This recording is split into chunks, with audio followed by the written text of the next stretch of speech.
चेहरे पर झुर्रियाँ आ गई हैं, चेहरे पर झुर्रियाँ आ गई हैं। रोजाना लैक्मे की दर्जनों क्रीम लगाने के बाद भी कोई फ़र्क नज़र नहीं आता। चेहरे पर झुर्रियाँ आ गई हैं, रोजाना लैक्मे की दर्जनों क्रीम लगाने के बाद भी कोई फ़र्क नज़र नहीं आता। आलम तो यह हो गया है कि आईना भी मेरा चेहरा देखकर मुझे झुठलाता है। आलम तो यह हो गया है कि आईना भी मेरा चेहरा देखकर मुझे झुठलाता है। आलमंड क्रीम लगाने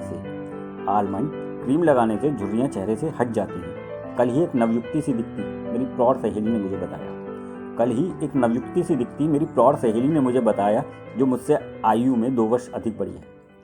बालों में भी सफ़ेदी बालिश भर से ज़्यादा आ गई है और राइट साइड में 2 अंदर की ओर के दांत भी टूट चुके हैं। कुछ खाने में भी तकलीफ होने लगी है। सोचती हूँ अभी 2 वर्ष ही तो बीते हैं। एक बेवकूफ़ खुद को मेरा दीवाना साबित करने में लगा था।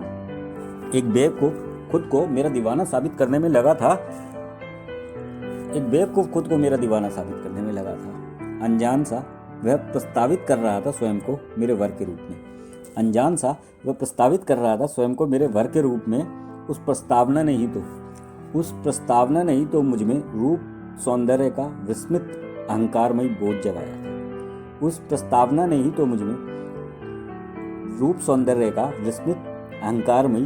बोझ जगाया था। मैं ये भूल बैठी थी कि बीते 45 वर्ष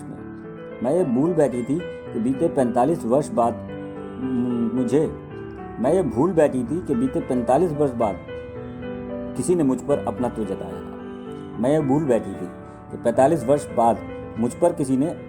जताया था। एक मर्तबा संक्षिप्त जवाब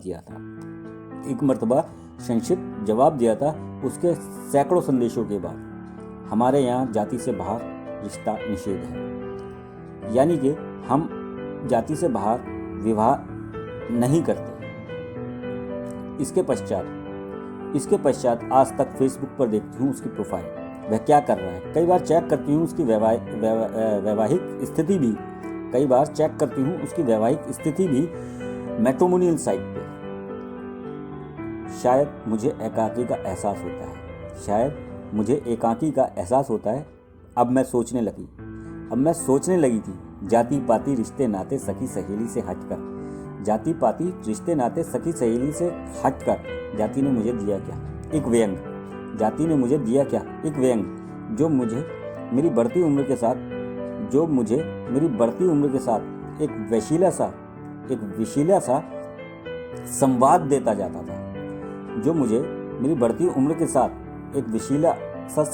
जाता था। कल तक पड़ोस में रहने वाले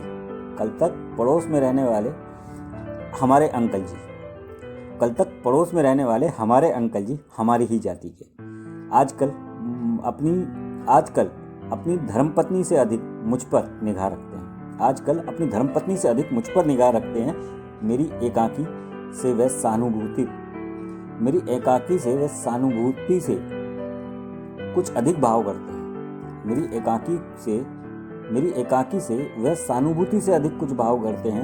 उनकी नज़रें मेरे कुर्ते की गिरबान में अक्सर ताक झाँक करती हैं। प्रयासरत रहते हैं मुझसे अकेले मिलने के लिए। कभी कभी अनजान बन मेरे शरीर के कुछ खास हिस्सों को छूने की कोशिश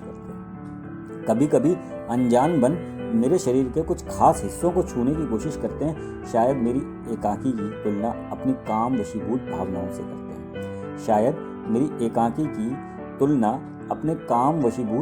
से करते हैं। मेरी जाति के कुछ और भी रहनुमा हैं जो गाए बगाए मौके की तलाश और फिराक में रहते हैं। मेरे पिता को नश्तर चुबाने के लिए जवान बेटी अब बुढ़ापे की ओर बढ़ रही है। हमें तो लगता है घर में जीजा के साथ ही अपने सपने पूरे कर रही है। मेरे रिश्ते नाते मेरे भाई जिनकी चोंच अपनी अपनी धर्मपत्नियों के सामने नहीं खुलती। मेरी भाभियों को तो मौके की भी जरूरत नहीं मुझे अपनी शहदनुमा जुबान से अमृत चखाने के लिए। मेरी भाभीयों को तो मौके की भी ज़रूरत नहीं अपनी शहदनुमा जुबान से अमृत चखाने के लिए। उनकी नज़रों में मैं मनहूस हूँ, उनकी नज़रों में मैं मनहूस हूँ। कई मरतबा अपने बच्चों को मुझसे ठिठोली करने पर डांटते रोकते पाया। मेरी छोटी बहन जिसका विवाह बिन विलंब हुआ, जो विवाह के पश्चात और विवाह से पूर्व अपनी सारी निष्ठा मुझसे बांटने में तनिक नहीं थिरकती थी, आज विवाह के 15 वर्ष बाद मैं महसूस करती हूँ कि उसमें मेरे प्रति 100 ढा आ गया है। आज उसके विवाह के 15 वर्षों बाद मैं महसूस करती हूँ कि उसके व्यवहार में मेरे प्रति 100 ढा आ गया है। उसे अपने पति का मेरे साथ बात करना पसंद है। जानती हूँ साहब, भाभीयों की सोहबत का असर है। सखी सहेली जो ईर्ष्या करती थी मेरे कॉलेज के दिनों में मेरे रूप सौंदर्य से, आज मुझे उनसे बात करने में संकोच होता है क्योंकि उनकी बातों का विषय उनका घर परिवार, उनके पति व बच्चे होते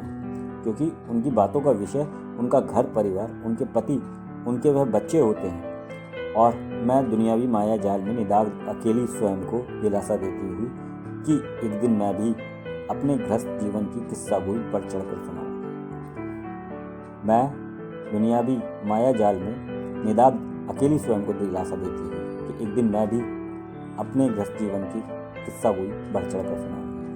चेहरे पर झुर्रियाँ आने लगी।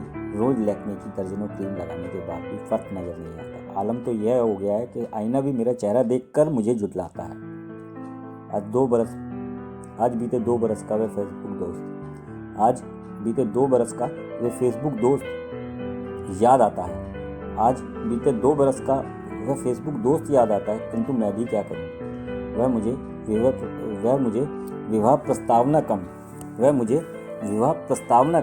अपनी नाकामियों को ज़्यादा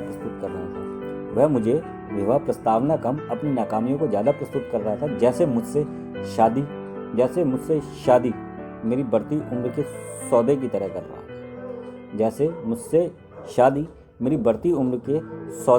रहा था। उसकी प्रस्तावना देख मैं स्वयं पेशोपाश में पड़ गई। विवाह उपरांत आने वाली समस्याओं से डर गई। लिखता था परिचय में अपने बेरोजगार हूँ, बेघर हूँ, अशिक्षित हूँ, खाली जेब हूँ, एक वधू की तलाश में हूँ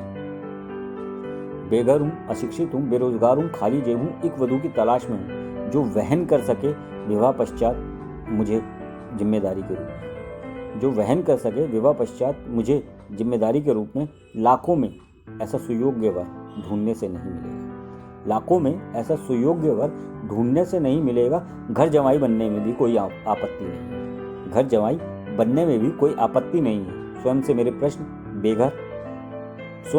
प्रश्न मेरे मनोस्थिति मेरे स्वप्न में आने लगी। मेरे प्रश्न बन स्वप्न में आने लगी और मैं सोचने लगी, बेघर है शादी के बाद हम रहेंगे कहाँ? हो सकता है घर किराए पर लेने की सोचता हो। स्वयं को मेरा यही उत्तर होता। स्वयं से मेरे प्रश्न फिर इस तरह उन उत्तरों पे प्रश्न दोहराते। यदि ऐसा है तो किराया कौन भरेगा? वह तो पहले से ही स्वयं को बेरोजगार, अशिक्षित, बेघर, खाली जेब बता रहा है।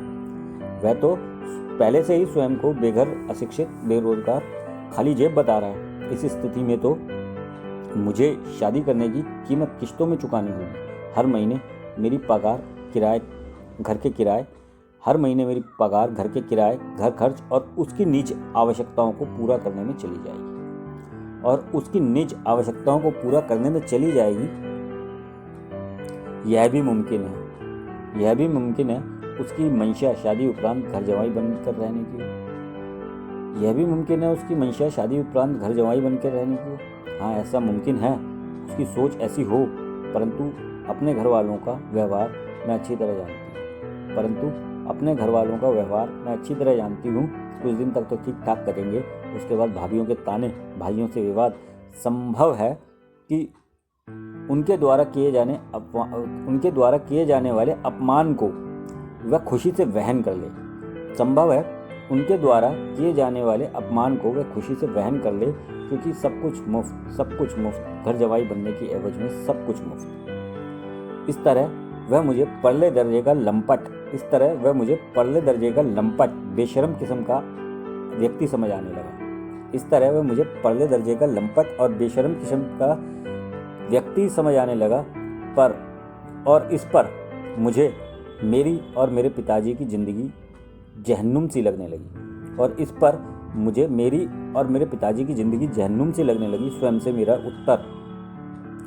स्वयं को मेरा ये उत्तर, मुझसे विवाह के नाम पर यह सौदा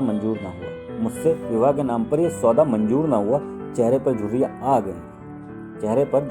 गई हैं। रोजाना लैक्मे की दर्जनों क्रीम लगाने के बाद भी फर्क नजर नहीं आता। आलम तो यह हो गया कि आईना भी मेरा चेहरा देखकर मुझे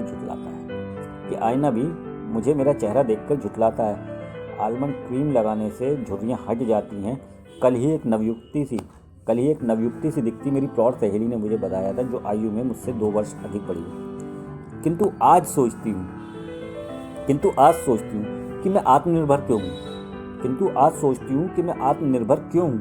मैं आत्म सार्थकता को ही सकारात्मकता से ना अपना सकी।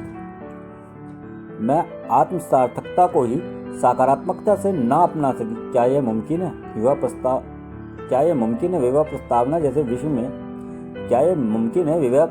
प्रस्ताव जैसे विषय में कोई नाकामियों की तस्वीर प्रेषित करे?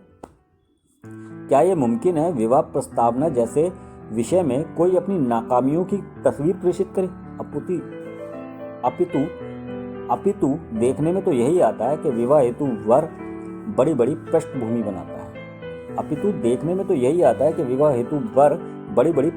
बनाता है। पश्चात विवाह के शून्य से अवगत कराता है। विवाह तो हो गया, अब लोक दिखावा है। मान मर्यादा के खातिर चुपचाप निभाना ही पड़ेगा। भूल कर वर द्वारा विवाह प्रस्ताव में प्रेषित बड़ी बड़ी पृष्ठभूमि और सपने, विवाह तो निभाना ही पड़ेगा। यह स्थिति छलावे की तो होती है, जिसे जानते हुए भी चुपचाप सहना पड़ता है। अन्यथा न जाने वह पृष्ठभूमि वाला वर कितनी तोहमतें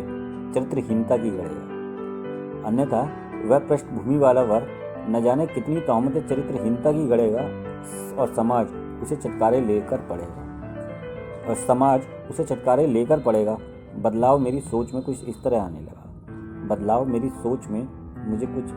आने लगा। अब मुझे वह नाकारा, निकम्मा, नाकाबिल, बेरोजगार, बेघर, अशिक्षित, खाली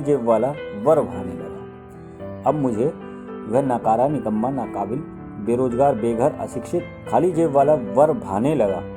क्योंकि अब मैं जानना चाहती हूँ कि विवाह के